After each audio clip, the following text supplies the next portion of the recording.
Advanced PvP tips for Sea of Thieves.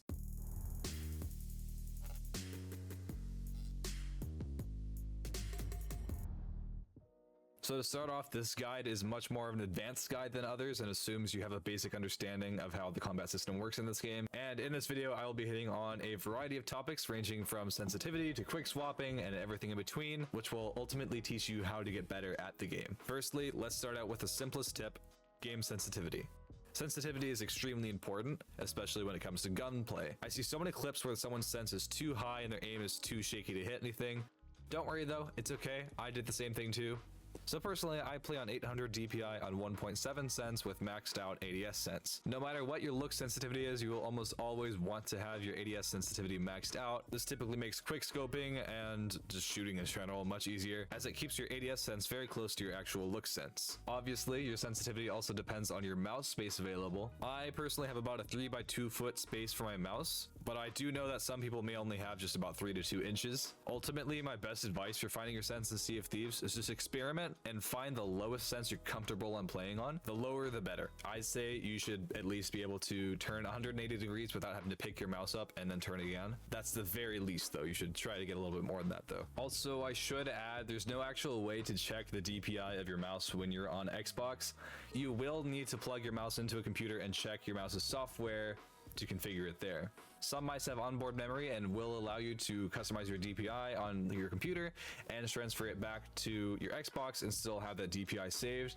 This isn't on all mice though, so check before you buy if you do buy a new mouse. Also, while you're in your mouse's software, check your polling rate and make sure it's on the highest setting. The polling rate of your mouse is essentially how often it refreshes and scans for new inputs. A higher number will mean less input delay, but it will also feel a little slower since it's refreshing so many times. So just kind of play around with that in your DPI and get what you're comfortable with. Of course, if you want to improve your aim further, you could always use aim training apps like Aim Labs, but to be honest, that hasn't really helped me much in Sea of Thieves since you can really only shoot once before reloading. It helps a lot more in games like Valorant and CSGO, where clicking heads is just what gets you wins. Anyway, on to some actual tips and tricks. The first, most common, and probably the most basic is X canceling or stow canceling. X canceling uses the stow button, X on PC and B on Xbox by default, to cancel animations to allow things like faster reloading, digging, and bucketing. This is one of the simplest things to learn and can seriously improve your gameplay. To X cancel is very simple. Simply press X twice very quickly after performing your action. X canceling after shooting is the easiest since you just have to X cancel right after shooting. The timing is a little different for shovels and buckets since you need to wait a little bit longer, but it's not really that hard. Next is quick swapping. This one's a little bit more advanced, but makes double gunning and quick scoping a lot cleaner. This is achieved by firing, switching weapons, sprinting, then aiming and firing again. This just gets rid of the weapon drawing animation and allowing you to aim and shoot faster. You can see my keystrokes on screen here.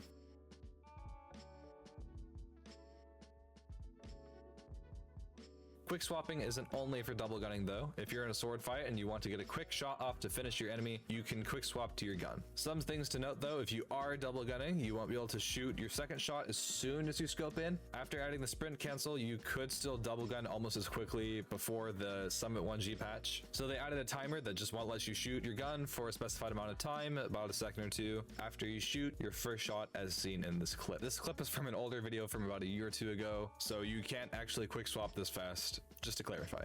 Personally, I like to time the amount of time I'm sprinting to the fire delay so I can still move while I wait for that timer to count down and not be stuck just aiming my gun and not being able to shoot, if that makes any sense. So basically, instead of switching to my gun as soon as possible, I kind of sprint a little bit longer and then switch to my gun. Personally, I've bound switch weapons from scroll wheel to G. I know it's different and definitely isn't for everyone, but binding swap weapons to a button that's easier to press and just to press once is better than using scroll wheel. This also opens up your scroll wheel to do other things. Of course, you can just use the individual keybinds for your primary and secondary weapon. You don't need to actually press the swap button. I know some people prefer that. It's just up to preference, really. I personally use both, just whichever is easier in the situation. And one quick tip with quick scoping is that you don't actually need to be scoped in all the way for 100% accuracy with the flintlock and eye of reach. While the gun may not be in the center of your screen, you will still have the accuracy as if it was. This works on all guns. Once you see your vision zoomed in even a little bit, you'll know that you're able to fire with ADS accuracy. Quick scoping isn't always practical and requires good knowledge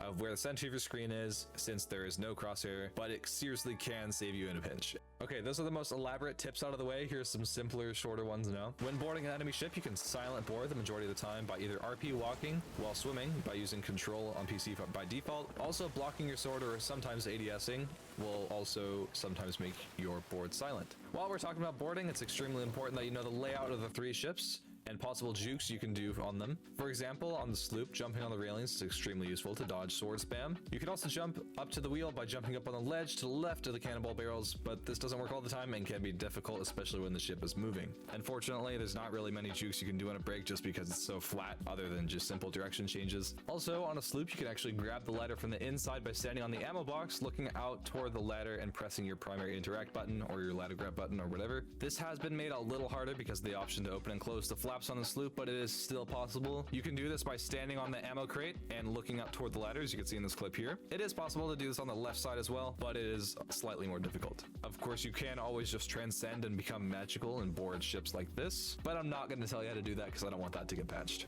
Ultimately, just like everything else in life, you need to practice to get better at it. So just work on practicing the tips I mentioned in the video and build up the muscle memory, particularly X canceling. Once you can X cancel and quick swap without even needing to think about it, just using your muscle memory, you can become a lot better. Anyway, that's all for me. I hope this video was helpful to you. I'll see you in the next video. Peace.